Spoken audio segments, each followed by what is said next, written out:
forma de organizar o capitalismo a partir de estratégias que não eram exatamente as estratégias que a burguesia liberal estava adotando nos anos 10, 20, 30.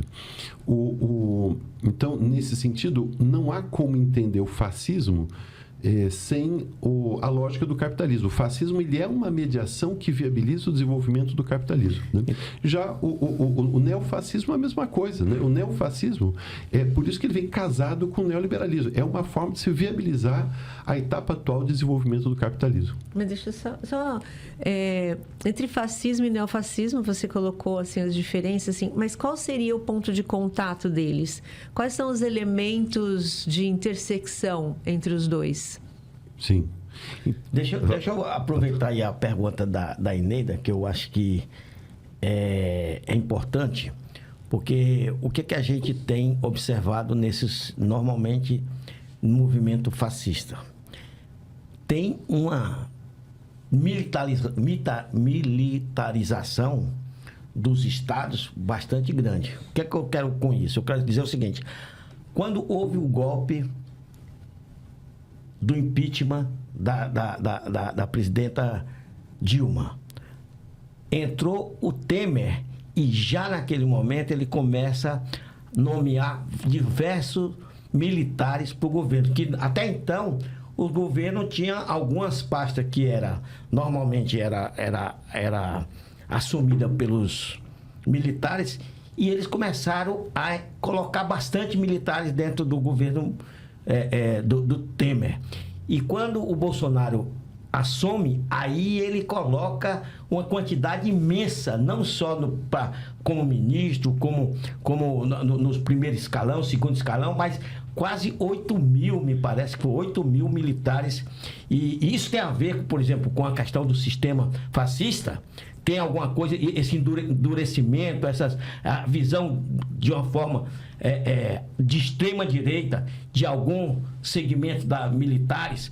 Eu queria que você também falasse um pouco sobre essa questão e se isso ajudou a aprofundar esse caminho do neofascismo aqui no Brasil e no mundo, né? Porque Sim. Tem toda uma situação se colocando. Se por um lado uma parcela dos países estão retomando com a política progressista, por outro lado, a ultradireita e não a direita tem assumido posições importantes no mundo. Assim, eu acho que a discussão sobre o conceito do fascismo, né, ela é apaixonante, né? Eu estou estudando isso há alguns anos, né? E, enfim, é difícil você chegar numa conceituação fechada tanto de fascismo quanto de neofascismo. Mas tem elementos conceituais que são comuns aos dois. Uhum. Né? Um dos elementos, né, via de regra, é essa militarização, né? Então, por exemplo, que quando a gente pensa o fascismo, a gente tem pelo menos 3 caminhos. Né? Tem um caminho que, tanto visões mais progressistas, quanto uma perspectiva liberal, concordo, tal, que é você caracterizar, você indicar alguns atributos. Então, por exemplo, esse texto que eu citei do Humberto Eco, né, ele vai nessa linha. Você caracteriza ali, então o fascismo, né, tem lá elementos, né, a mediação, a utilização do ódio, a militarização, uma visão machista, a intolerância em relação ao diferente, a tentativa de eliminação do diferente, a discordância interpretada como traição, enfim, uma série de características, né, é uma maneira de a gente entender o fascismo e localizar, né? A partir dessas características, você fala, bom, então esse regime é fascista, esse governo é fascista, esse movimento é fascista, ou neofascista, né?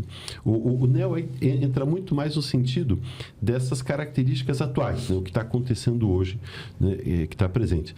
Agora, tem uma outra maneira de a gente pensar o fascismo também, é a partir das características do bloco de poder, né? Ou seja, aquela correlação de forças muito específica, aqueles grupos que acabam se articulando em torno da organização do Estado na perspectiva fascista, né?